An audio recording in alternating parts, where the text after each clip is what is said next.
Hello everyone, welcome to the commerce setup platform. चलिए आज का सेशन स्टार्ट करते हैं। तो जो भी कैंडिडेट एस्टेट पीजीटी कॉमर्स या फिर आप यूजीसी नेट की प्रिपरेशन कर रहे हो तो आपके लिए ये काफी हेल्पफुल होने वाला है। तो आज का जो टॉपिक रहने वाला है वो कैश फ्लो स्टेटमेंट है। बट कैश फ्लो स्टेटमेंट के अंदर एक फंड फ्लो स्टेटमेंट भी आता है, तो वहां से स्टार्ट करेंगे। ठीक है, तो चलिए without wasting any time start करते हैं सेशन। सबसे पहले आप यहाँ पे स्क्रीन पे देख रहे हो fund flow statement. As the word indicate, fund flow refers to a change in fund, that is working capital by a business transaction. There is always a flow of fund change in working capital by these business transactions. देखो, अगर मैं simple सी भाषा में बोलूं, ना हिंदी ना English, ठीक है। नोट्स पे मत जाइएगा कि इंग्लिश है तो हिंदी में मैम मैं बताऊंगी हिंदी में। देखो, फंड फ्लो का सिंपल सा मतलब ये होता है कि कहाँ से तो पैसा आ रहा है बिजनेस के अंदर, कहाँ से पैसा बिजनेस के अंदर आ रहा है और उस पैसे को कहाँ पे खर्च किया जा रहा है, उसे बोलते हैं फंड फ्लो स्टेटमेंट। समझ में आ गया सीधी भाषा में? कहाँ से फंड्स आपकी कंपनी में, बेटा पैसे कहाँ से आ रहे हैं, लोन ले रहे हो, क्या कर रहे हो, और फिर वो पैसा आ रहा है तो उसको यूज क्या कहाँ किया जा रहा है वो आपको बताना है। तो that is called fund flow statement. Simple सी अगर बात करें, डेफिनेशन के ऊपर जाए, तो फंड फ्लो का मतलब होता है वर्किंग कैपिटल के अंदर चेंजेस को बताना। मैम वर्किंग कैपिटल क्या होता है? वर्किंग कैपिटल का मतलब आपके करंट एसेट्स में से करंट लाइबिलिटीज को अगर आप घटा देते हो, माइनस कर देते हो, तो वो वर्किंग कैपिटल बचता है। तो अगर आपके वर्किंग कैपिटल में क्या क्या बदलाव आ रहे हैं बेटा, वो भी फंड फ्लो स्टेटमेंट का ही काम है बताना। ठीक है, यहाँ पे अगर मैं आपको एक चीज और बताऊं सीधे, अब आपको मेन मेन याद क्या करना है मैं सिर्फ आपको वही बताऊंगी। ठीक है, क्योंकि इतना टाइम नहीं है कि हम लोग बहुत डीपली जाएंगे पढ़ने यहाँ पे। तो जो जो आपको याद रखना है बस वो ध्यान रखो। जैसा कि आप चार्ट देख रहे हो, यहाँ पे भी सबको ये याद रखना है बेटा कि वर्किंग कैपिटल कब बढ़ता है और वर्किंग कैपिटल कब कम होता है। तो याद रखिएगा, जब भी आपकी करंट एसेट्स बढ़ जाएंगे। अच्छा एक बात बताइए, आपने कोई एसेट्स खरीदा, कंपनी के अंदर एसेट्स आया, तो आपके भाई आपके घर में नया फर्नीचर आ गया है, तो आपकी वर्किंग कैपिटल बढ़ गई। ठीक है, वही अगर डिक्रीज इन करंट लाइबिलिटीज, अगर आपने अपना कर्जा चुका दिया है तो इसका मतलब वर्किंग कैपिटल बढ़ गया है। तो याद रखिएगा, करंट एसेट्स अगर बढ़ जाए और करंट लाइबिलिटीज अगर कम हो जाए तो वर्किंग कैपिटल बढ़ जाएगा।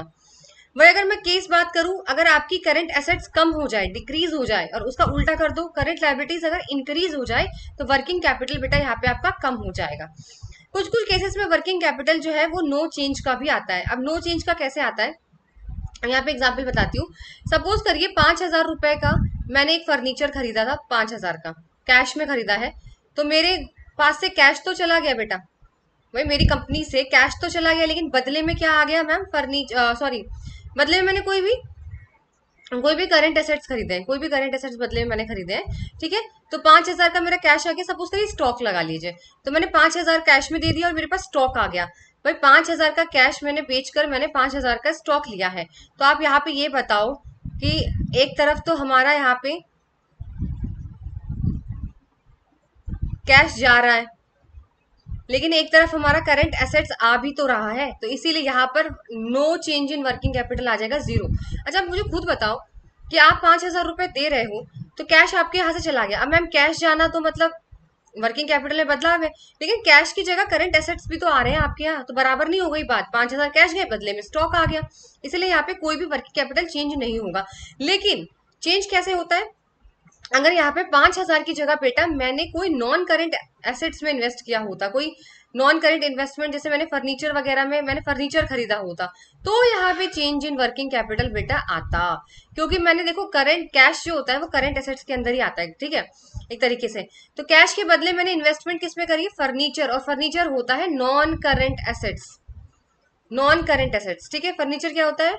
Non current assets. अब मैंने नॉन करंट एसेट्स में इन्वेस्ट कर दिया, तो इसका मतलब ये हुआ कि वर्किंग कैपिटल में बदलाव आएगा। लेकिन अगर आप करंट एसेट्स से ही करंट एसेट्स के साथ करते हो ना, तो फिर कोई भी यहाँ पर नहीं होगा। या फिर आपने उधार पे बेटा कोई चीज बेचती हो, उधार पे खरीद ली हो, तो भी यहाँ पे वर्किंग कैपिटल में, क्योंकि उधार का कोई लेना देना नहीं है। ठीक है, उधार पे कोई चीज खरीदना, उधार पे कोई चीज बेचना, इसमें किसी भी तरीके का वर्किंग कैपिटल के अंदर चेंज नहीं आता। तो देखो करंट कैश को मैंने इन्वेस्ट किया था नॉन करंट एसेट्स में, इसीलिए वहां पे अब चेंज होगा वर्किंग कैपिटल। लेकिन शुरू में मैंने आपको बताया ना, कैश की जगह करंट एसेट्स ही ले लिए, तो फिर वहां पे कोई चेंज नहीं आता है, याद रखिएगा। बस इतना याद रखिए, ज्यादा आपको याद नहीं रखना है इसके अंदर। अब आपको इसके अंदर क्या याद रखना है वो यहाँ पे ध्यान से देख लो। अब आपको फंड फ्लो स्टेटमेंट बेटा पूरा याद रखना है। इसके अंदर एक होता है source of fund, left hand side में एक होता है application of funds. Source of fund का मतलब क्या होता है, यहाँ पे थोड़ा जूम कर देते हैं इसको, ठीक है। सोर्स ऑफ फंड का मतलब बेटा यहाँ पर ये होता है कि सोर्स ऑफ फंड मतलब पैसा आया कहाँ से है, कहाँ से पैसा आया है। पहला नंबर वन है फंड फ्रॉम ऑपरेशन। ऑपरेशन का मतलब वो ऑपरेशन वाला ऑपरेशन नहीं, ठीक है। फंड फ्रॉम ऑपरेशन का मतलब आपकी कंपनी में जो भी काम हुआ उससे जो भी आपको प्रॉफिट हुआ है ना वो, तो भाई हम तो कह देंगे हमारे पास प्रॉफिट बचा था तो हम वहां से, वो ही है हमारा पैसा। दूसरा आप कर सकते हो इश्यू ऑफ शेयर कैपिटल, भाई शेयर्स इश्यू कर दो बदले में पैसे ले लो, या डिबेंचर इश्यू कर दो पैसे ले लो, या फिर आप long term non current loan ले लो, ठीक है, रेस कर लो, या फिर आप अपने फिक्स असेट्स या नॉन करेंट असेट्स बेच दो तो पैसा आ जाएगा, ठीक है। या फिर आपकी जैसे डिविडेंड वगैरह है उससे आपको पैसा आ गया। तो याद रखो सोर्स ऑफ फंड में वो चीजें आती है जहां से पैसा आ रहा होता है। और साथ ही डिक्रीज इन वर्किंग कैपिटल, देखो हाईलाइट कर रखा है मैंने ग्रीन से यहाँ पे, डिक्रीज इन वर्किंग कैपिटल, ठीक है। डिक्रीज इन वर्किंग कैपिटल भी आपका सोर्स ऑफ फंड के अंदर ही आता है, ठीक है, सोर्स ऑफ फंड के अंदर आता है। वही इसका उल्टा चलते हैं एप्लीकेशन ऑफ फंड्स, कहाँ खर्च कर दिए। पहला है fund lost in operation, loss हो गया था तो खर्च हो गए।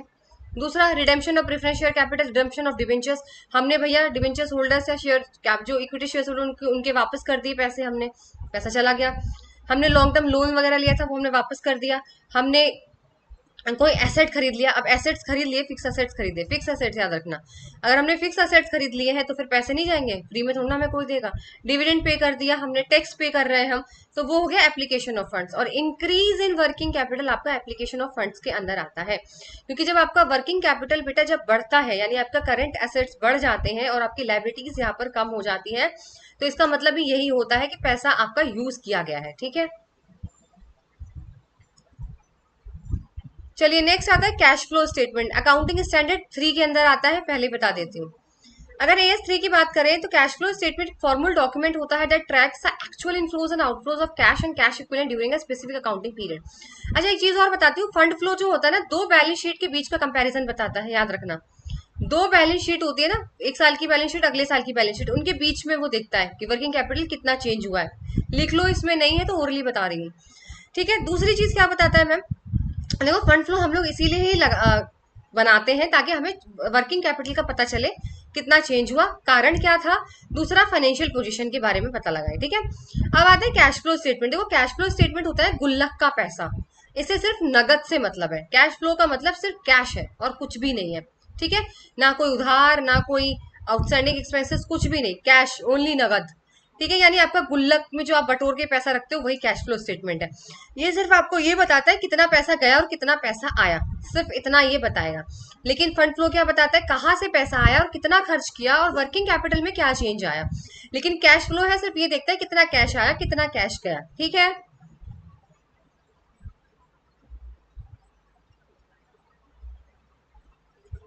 अब इसकी इंपॉर्टेंस और ऑब्जेक्टिव्स याद कर लेते हैं, इसके एडवांटेज। सबसे पहले एनालिसिस ऑफ कैश पोजीशन, देखो यहाँ पर ये आपकी कैश पोजीशंस बताता है कि आपके हाथ में कितना पैसा है, आपके गुल्लक के अंदर कितना पैसा है, लो है या हाई है। पता चले आप बता रहे हो कि हमने तो बहुत प्रॉफिट कमाया है पर आपके गुल्लक में तो कुछ है ही नहीं, ये भी तो हो सकता है।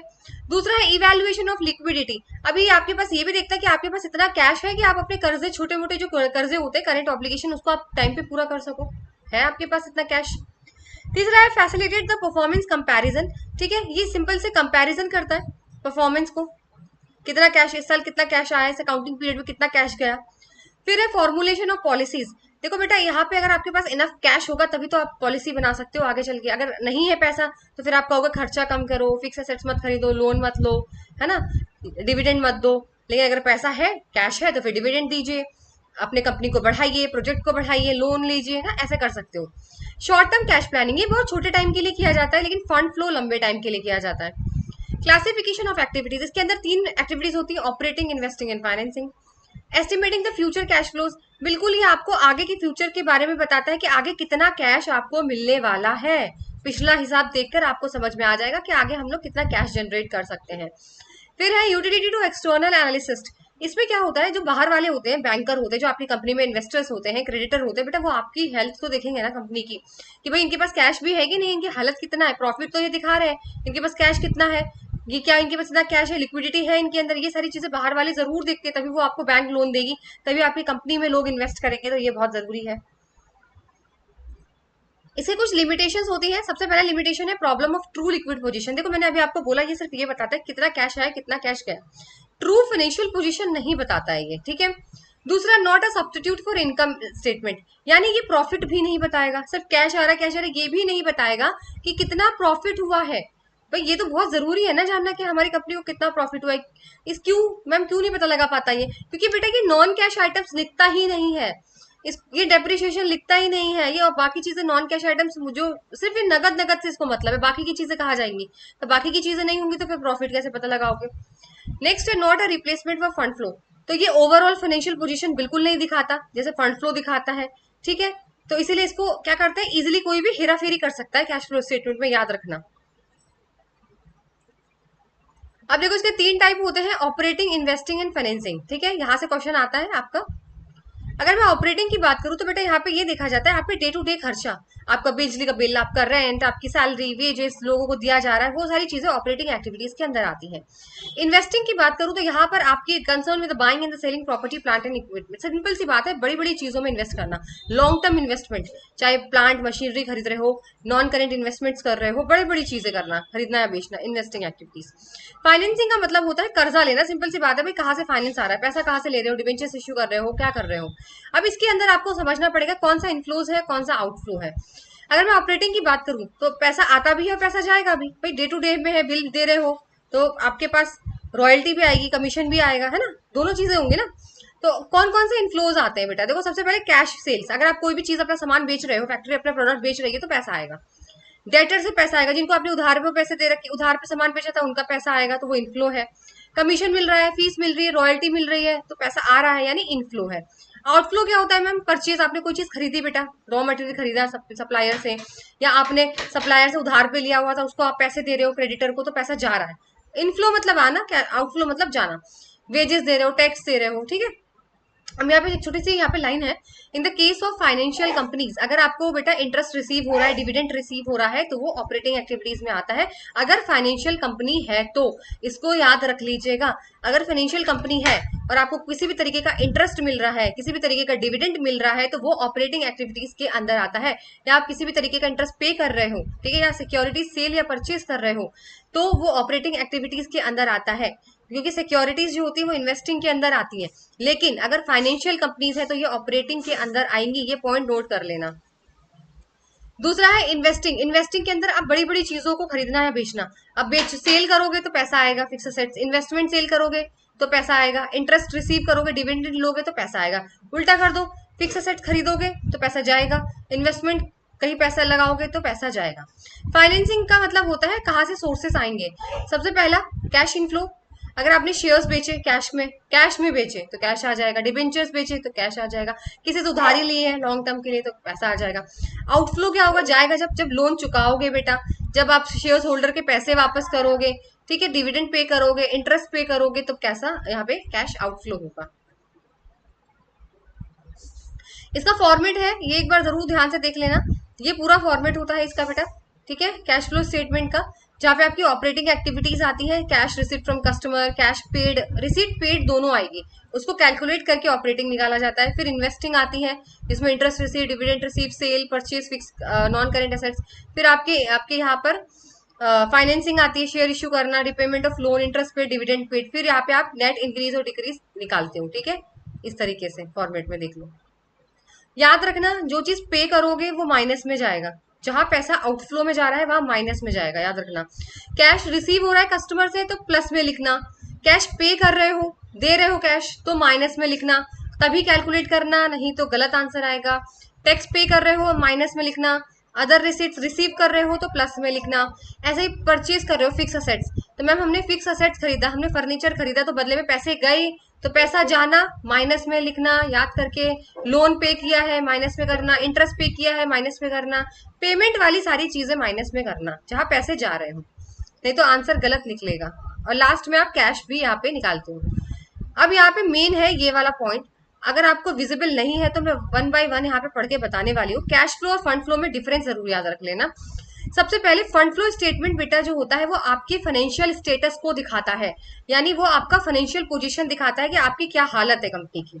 कैश फ्लो स्टेटमेंट सिर्फ ये दिखाता है कितना पैसा इनफ्लो हुआ, कितना पैसा आउटफ्लो हुआ। फाइन, नहीं भी पढ़ पा रहे हो ना तो भी मैं बता देती हूँ। दूसरा होता है कि हम इसको बनाते क्यों है। देखो फंड फ्लो इसीलिए बनाते हैं ताकि हमें पता चल जाए फाइनेंशियल पोजीशन की कि पिछली साल कैसी थी और अब कैसी है। ऐसे ही हम कैश फ्लो इसलिए बनाते हैं ताकि हम देखें कैश का मूवमेंट कि भाई शुरुआत में पैसा कितना था और एंडिंग में पैसा कितना है। ये कैश फ्लो जो होता है कैश बेसिस पे बनता है, मैंने अभी आपको बोला नगद बनेगा, लेकिन फंड फ्लो है वो एक्यूरल बेसिस पे बनाया जाता है क्योंकि इसके अंदर बेटा उधार वगैरह सब कुछ यहाँ पे ऐड किया जाएगा। ठीक है, कैश फ्लो शॉर्ट टर्म के लिए है, फंड फ्लो लॉन्ग टर्म के लिए है। साथ ही साथ कैश फ्लोज इनफ्लोज आउटफ्लोज दिखाता है, fund flow sources of fund और एप्लीकेशन ऑफ फंड्स दिखाता है, पैसा कहाँ से आया और कहाँ खर्च हुआ। साथ ही साथ कैश फ्लो जो है वो ओपनिंग और क्लोजिंग बैलेंस दिखाता है कैश का, शुरुआत में कैश कितना था और एंडिंग में कैश कितना है, लेकिन फंड फ्लो ऐसा कुछ भी नहीं दिखाता। लास्ट अगर मैं बात करूं, कैश फ्लो फाइनेंशियल स्टेटमेंट का पार्ट है लेकिन फंड फ्लो फाइनेंशियल स्टेटमेंट का पार्ट नहीं है।